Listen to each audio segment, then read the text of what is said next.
آج آپ کے سامنے سورت لہب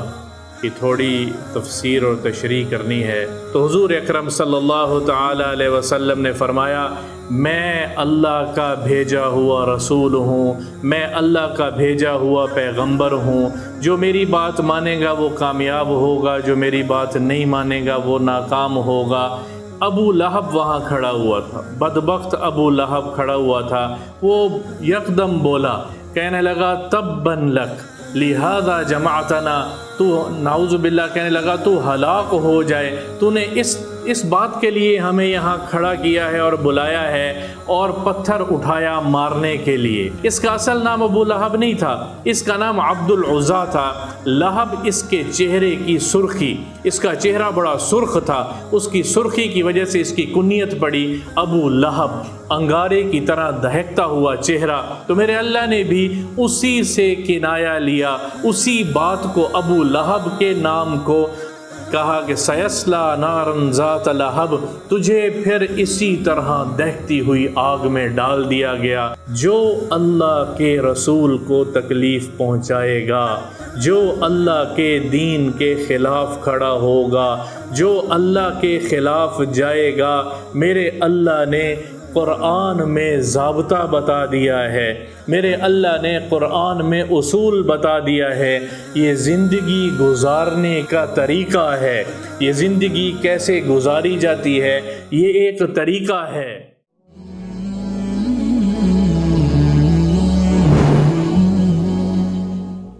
آج آپ کے سامنے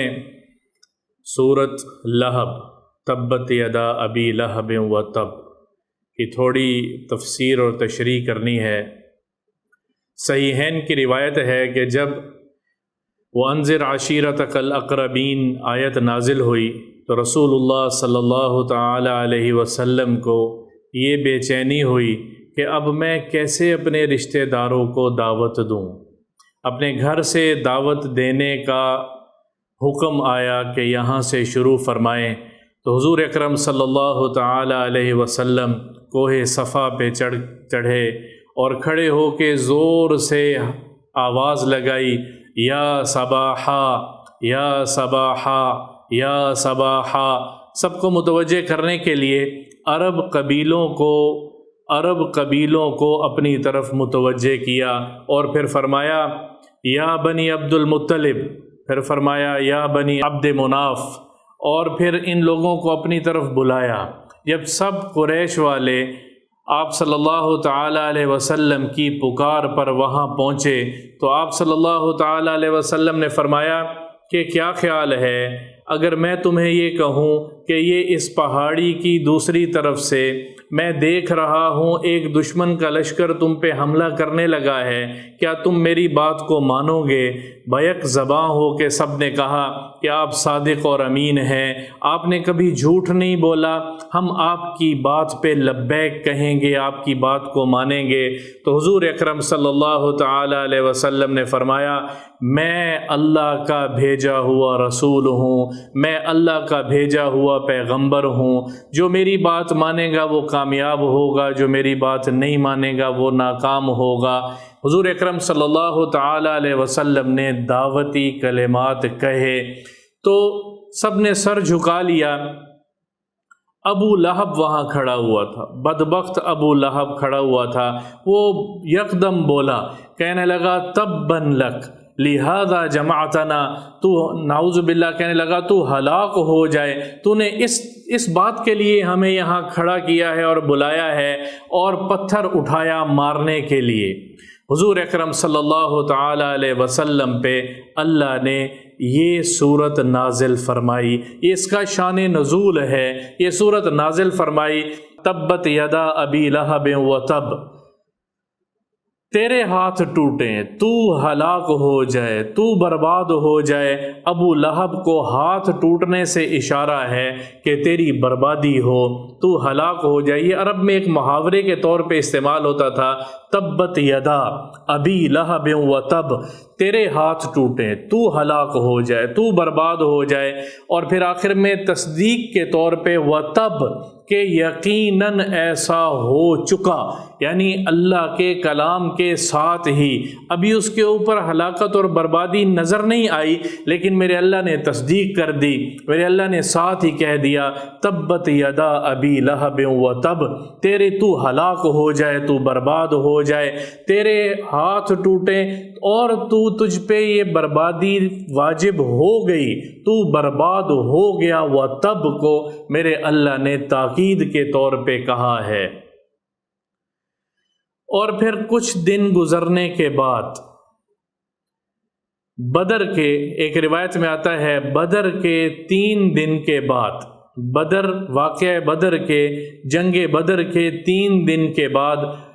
ابو لہب ایک بیماری میں مبتلا ہوا، طاعون کی طرح ایک بیماری تھی جس کو اس زمانے میں عدسہ کے نام سے پکارا جاتا تھا۔ عدسہ کی بیماری میں مبتلا ہوا، اس کے سارے جسم میں کیڑے پڑ گئے، اس کے جسم میں بدبو پھیل گئی، اور اسی بیماری میں 3 دن اتنی بدبو کے اندر اس کے جسم کو میرے اللہ نے مبتلا کیا، اس کے اوپر عذاب کی ایسی کیفیت کو مسلط کیا کہ بہت مال و دولت ہونے کے باوجود، مال و دولت اسباب اس کی جان کو بچا نہ سکے۔ اس کی اولاد وافر تھی جس کو اللہ نے آگے اسی صورت میں ذکر بھی کیا ہے، ما اغنى عنہ مالہ وما کسب، نہ اس کے مال نے جو اس نے کمایا تھا، نہ اس کی اولاد نے، نہ اس کے مال نے اس کو کوئی نفع دیا۔ اس کے گھر میں سے کوئی قریب نہیں آتا تھا، خاندان میں سے کوئی قریب نہ آیا۔ 3 دن مر جانے کے بعد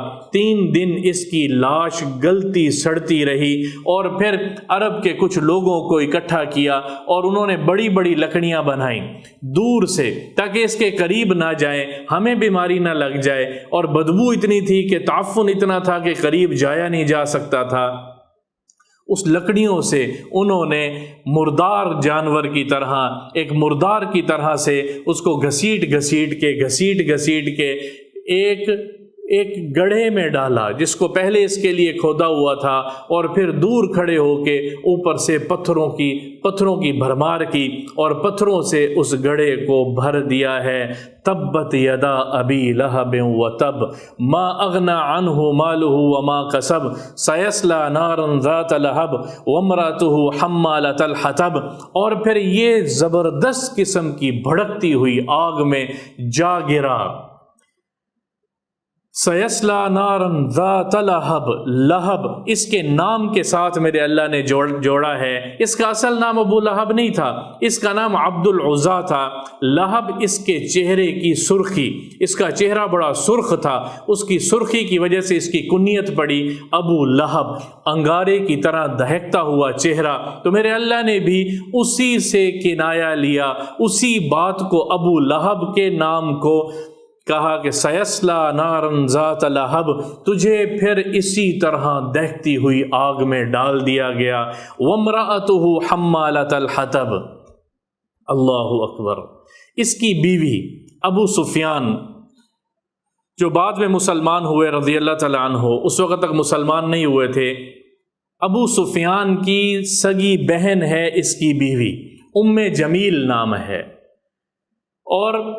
وہ بھی اس کرتوت میں، اس کام میں رسول اللہ صلی اللہ تعالی علیہ وسلم کی چغلیاں لے کر وہ اس کو بتایا کرتی تھی، اور یہ پھر اظہار رسانی میں اس نے کوئی حد نہیں کی تھی۔ اور ایک روایت میں آتا ہے، مختلف کتابوں میں اس روایت کو نقل کیا گیا ہے کہ یہ حضور اکرم صلی اللہ تعالی علیہ وسلم کے راستے میں کانٹے بچھایا کرتی تھی، اور وہ لکڑیاں توڑ کے فی جیدہا حبل من مسد، لکڑیاں توڑ کے اپنے کاندھوں پہ لے کے آتی تھی، اور اس رسی کو اپنے گلے کے ساتھ باندھا ہوا ہوتا تھا۔ ایک روایت میں ہے کہ اسی لکڑیوں کو جب یہ کاٹ کے جنگل سے اپنے گھر لے کے آیا کرتی تھی، کانٹے جو رسول اللہ صلی اللہ تعالی علیہ وسلم کے راستے میں بچھایا کرتی تھی، انہی لکڑیوں کو جمع کر کے جب یہ آ رہی تھی تو اپنی گردن میں لٹکائی ہوئی رسی کا پھندا لگا، اور وہیں اسی میں مر کے ہلاک ہو گئی۔ فی جیدہا حبل من مسد۔ امام قرطبی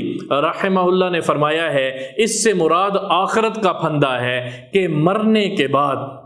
اس کی چغلی کرنے پر اللہ نے اس کو جو جہنم دی ہے، اس فی جیدہا حبل من مسد، ایک رسی ہے بہت بڑی جس کو لوہے اور تانبے کے ساتھ، اس کے تانبے کے تاروں کے ساتھ جوڑا گیا ہے، اور اس تانبے اور لوہے کی رسی کو اس کے گلے میں پھندا ڈال کے اور اس کو آگ کے اندر الٹا لٹکایا گیا ہے۔ فی جیدہا حبل من مسد، مسد کی تعبیر اور تفسیر لوہے کی ہے، تانبے کی ہے، اور اس کے اندر اس کو آگ کے اندر جکڑ کے اس کو آگ کا عذاب ہو رہا ہے۔